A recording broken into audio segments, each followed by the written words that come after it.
I'm Carla Theobald. I'm one of the nurse care managers with Community Care of Wake and Johnston counties, and I do asthma education and in-home services for our clients. Community Care of Wake and Johnston counties is one of many networks all over the state. We serve the Medicaid population. One of the biggest goals for us is to reduce cost and improve quality of care for patients all across North Carolina. One of the ways we do this is through a staff of nurses that follow up on emergency room visits, hospitalizations, and provider concerns for patients who are at risk. Well, I receive referrals from doctors' offices, emergency rooms, hospitals, and local providers for patients they feel are in need of asthma education. Once I get those referrals, I make a phone call to the parent or the family and just let them know a little bit about what we do and the services we're going to offer, which is the in-home asthma education. And then we just ask for a home visit so that we can provide those services.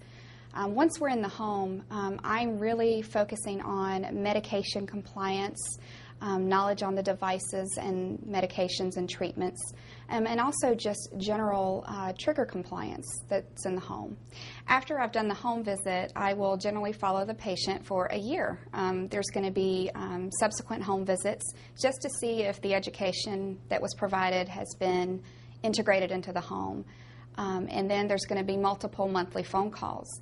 I'm also going to be in touch with the patient's doctor and pharmacy and just make sure they understand that I'm in the home and I'm helping out with their asthma control. The real goal is for the patient and the family to be able to manage the asthma on their own. We're going to really work with the family, the patient, and the school system to make sure that there's an adequate emergency asthma plan in place.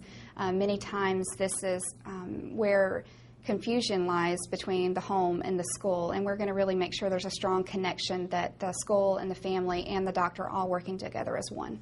So once in the home, if I realize there's some environmental concerns, one of the great contacts we have is the environmental specialist through the Wake County Environmental Services. In conjunction with him, we really do an in-depth home analysis of asthma triggers and environmental problems that may be present in the home.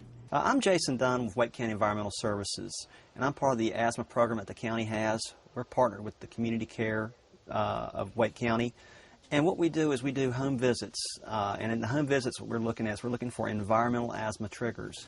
When we do a environmental assessment visit, what we do is we're doing a walkthrough of the client's homes. These visits are scheduled and done with the nurse case manager from Community Care.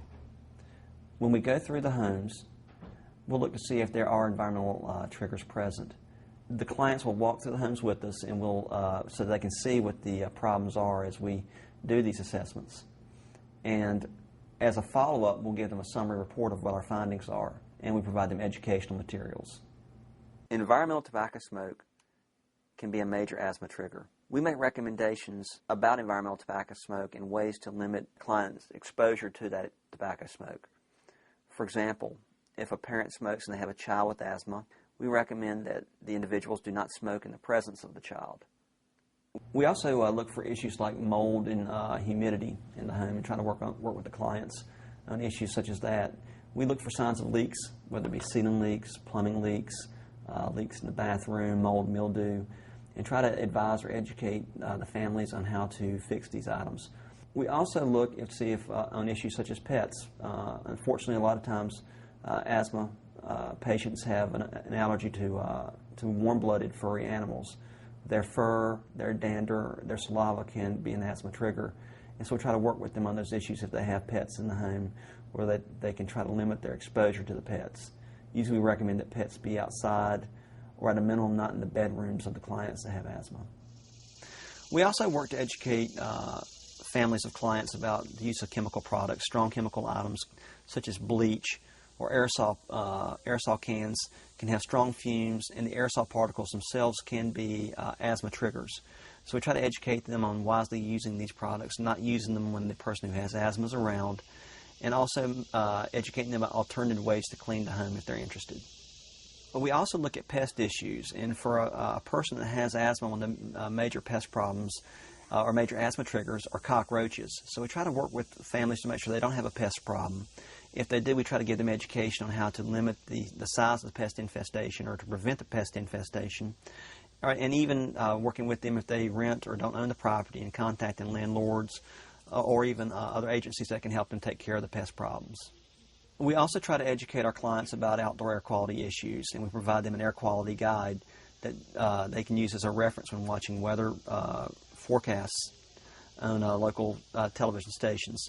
This would let them know that they need to be aware of issues like, for example, high levels of pollen or high levels of air pollution or ozone.